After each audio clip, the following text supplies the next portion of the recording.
Sa gitna ng patuloy na pagbaha dulot ng habagat, personal na nagtungo si Pangulong Ferdinand Bongbong Marcos Jr. sa Bacolor upang kumustahin ang mga pamilyang apektado ng kalamidad.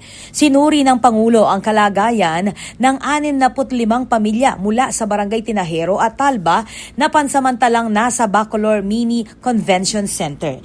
Binisita rin niya ang Bacolor Integrated School na ginagamit bilang evacuation center sa mga residenteng lumikas dahil sa baha. Sa ilalim ng relief efforts ng pamahalaan, 566 households sa Bacolor ang nakatanggap ng tig 10,000 pesos na cash assistance habang 462 na pamilya naman ang bibigyan ng food packs at hygiene kits. Nagpatupad din ng mobile kitchen para makapaghatid ng mainit at masustansyang pagkain sa mga evacuees at iba pang residenteng apektado ng baha.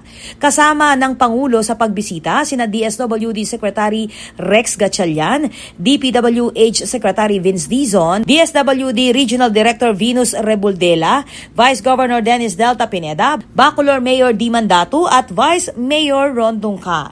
Layunin ng mga hakbang na tugunan ang agarang pangangailangan ng mga pamilyang patuloy na apektado ng habagat. Ako po, Patricia Mamangon para King News Force, Pampanga Balitang Totoo, King Balen Susuyo.